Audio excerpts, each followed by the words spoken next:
Guys, so today I'm going to be teaching you how to position and what sort of factors play into how you should be positioning. But first, here's my cat since he's right next to me. Hopefully you guys enjoy that. I know you guys want to see more of him. He's Felix. Say hi.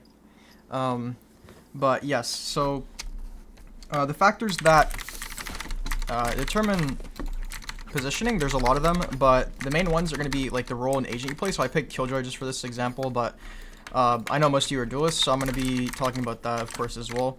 So, obviously, the role that you're playing, if you're playing a more passive role like Sentinels, their job is to hold down the site, so obviously you want to be positioning a little more passive. By that, I mean, like, a really good spot for a Killjoy player is, like, right here, just chilling right here, because usually, for this site, I think it's a perfect example. Usually you're going to throw some kind of utility there, not maybe right there, but maybe, like, somewhere around there to hit lane. So, obviously, if you're playing really aggressive up here, and then you die, it's going to be really hard to activate this when they're coming out, because you're dead. So usually you want to be like right here, something like this, and that's going to be really useful for you. So if we're a duelist, depending on which duelist exactly that we are, we could take aggressive fights like this, specifically Jett and Reyna, but other duelists can also take fights, maybe not crossing though. Other duelists might want to fight just like right here, and then fall back, but pretty much, you know, Sentinel, if you're like a Sovas usually play here or like right here so that they can shoot a dart, shock dart off of this wall. Of course, this is all on just this site, but it applies on all sites on every map. So if you guys can apply these basic things to the other maps as well, it's going to help you a lot. So another factor that's really important is your performance in a specific game. So your team might be playing all like trash, and even if you're on Killjoy, you might consider playing a little more aggressive. So for Killjoy, that might mean like playing over here and just holding this angle. Again, you notice I'm not really peeking here, because if I die peeking this, which is very possible at any point, then I can't really use my utility, because my utility is all going to go down when I die, and I also can't ult because I'm not off site to use my ult for my team.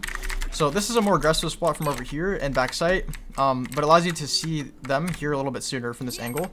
So this is mainly if you're performing really well and you kind of know you need to carry your team on a Sentinel, right? And if you're a duelist, the same applies. You might want to just like peek this. If there's no one here, okay, W key and run all the way through their spawn and flank them. I do that sometimes when I'm a little frustrated, but you don't have to be frustrated to do it, obviously. So yeah, performance matters, role matters. Those are the first two. The next one is how many teammates and enemies are alive. So if we're sitting over here, back to this spot, this is called stairs, by the way, if you didn't know. So if we're sitting on stairs and we have 2 teammates alive and there are 3 enemies, and we can hear, like, at least, let's say we hear all 3 of them B main. Well, we want to tell our teammate immediately.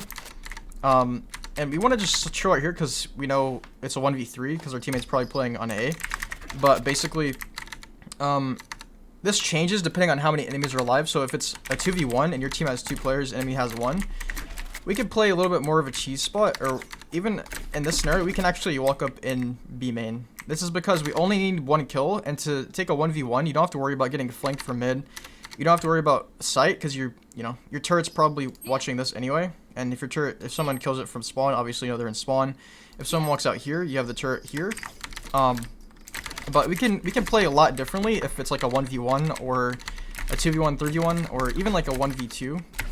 You might want to try to do something a little bit unique. It doesn't really matter what role you are. You might want to just kind of swap something up and, you know, swap your positioning up as well. Find a little nice cheese spot here to sit.